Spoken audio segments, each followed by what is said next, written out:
The United States announced on Monday that buyers of Iranian crude must end imports or face sanctions. This pushed crude oil prices to the highest level we've seen in 2019. US President Donald Trump wants to end the waivers to exert maximum economic pressure on Iran by cutting off its oil exports and reducing its main source of revenue. In November 2018, the US reimposed sanctions on exports of Iranian oil after President Trump unilaterally pulled out a 2015 nuclear accord between Iran and 6 world powers. Washington, however, granted waivers to Iran's 8 main buyers: China, India, Japan, South Korea, Taiwan, Turkey, Italy and Greece. This allowed them limited purchases over the next 6 months. Earlier this week, Secretary of State Mike Pompeo announced that as of May the 2nd, the State Department will no longer grant sanction waivers to any country that is currently importing Iranian oil. And these mirrored the comments made earlier the previous week on April 17th by Frank Fannon. He's the US Assistant Secretary of State for Energy Resources, who said the administration's position was to bring Iranian exports to zero as quickly as possible. Concern was soon raised, however. For example, Peter Kernan, the lead energy analyst at the Economist and Intelligence Unit, said a severe loss of Iranian volumes will put pressure on the supply side, given the political uncertainty currently blighting other oil exporters, such as Venezuela and Libya. Oil markets, let's remember, have tightened this year because of supply cuts led by OPEC. As a result, Brent prices have risen by more than a third since January, and WTI by more than 40%. Analysts said they expect the Trump administration to push OPEC and its de facto leader Saudi Arabia to stop withholding supply to calm market fears. Trump spoke with Saudi Arabia's Crown Prince bin Mohammed by phone last week, and the White House has said that he used the call to discuss ways of maintaining maximum pressure against Iran. Tony Nunn, the oil risk manager at Mitsubishi Corp in Tokyo, said if there's a time for the US to be able to take a hard line, it's now, with the Saudis having over 2 million barrels per day of spare capacity. And any of the exemptions is going to hit Asian buyers the hardest. Iran's biggest oil customers are China and India, who have both been lobbying for extensions to the sanctions and waivers. Zheng Zhuang, a Chinese foreign ministry spokesman, said in a daily briefing on Monday that Beijing opposed unilateral US sanctions against Iran and that China's bilateral cooperation with Iran was in full accordance with the law. Yet tellingly, he wouldn't say whether China would heed the US call to reduce Iranian imports to zero. Let's not forget, of course, Korea is a major US ally and also a significant purchaser of Iranian condensates, the ultralight forms of crude oil that go into their petrochemical industries. And South Korea will likely return to a familiar game plan to replace Iranian oil.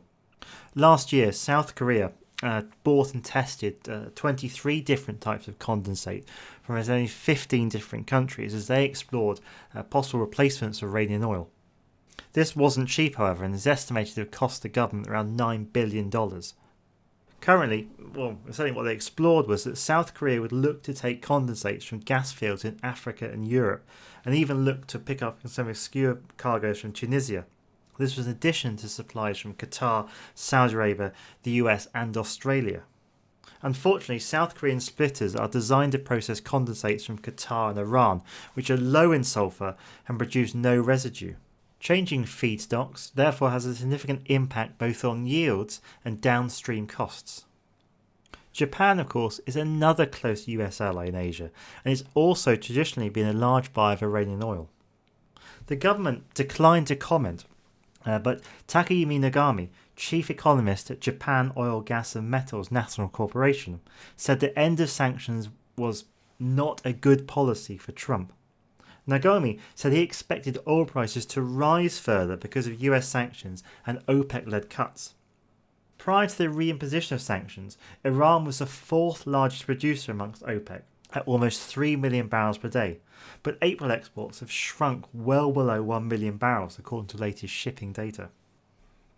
Trump's gamble, therefore, is that rising US production, together with OPEC's ability to produce more, means there'll be adequate spare capacity.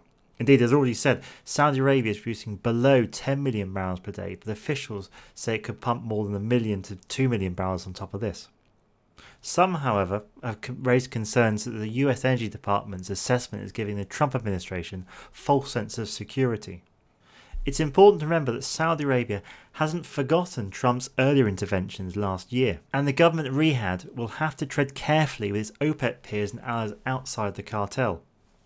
OPEC's largest producer stepped up output last year because it expected the Trump administration to reimpose sanctions on Iran, but the US decision to maintain the waivers for some buyers left the kingdom feeling hard done by. It also had to face the ire of OPEC members, which were equally dismayed by the US waivers and partly blamed Saudi Arabia for the actions of its close ally. This time, people familiar with Saudi Arabia's energy policy say that any increase in the kingdom's production will only occur once Iranian volumes fall, and that Saudi Arabia itself is going to be more cautious and will not increase output unilaterally. Indeed, the Saudi government said earlier this week that it would coordinate with fellow oil producers to ensure adequate supplies. In parallel, the US government played down the risk that oil prices would soar as it toughened its sanctions and stance on Iran. The push to drive Iranian oil out of the global markets is clearly a risk. It's a risk that Trump's willing to take. Partly ideological, but partly playing to domestic base. The impact of the oil price change globally over the last decade has been limited in the US because of the surge in shale oil production domestically, and that's impacted and there's been a sharp cut in the country's net oil imports as a result. However, rising fuel prices will be a concern amongst US consumers, especially with the peak summer driving season soon approaching. President Trump has repeatedly complained about OPEC keeping the price of oil high, but if fuel prices jump sharply over the next few months, his administration must surely draw some of the blame.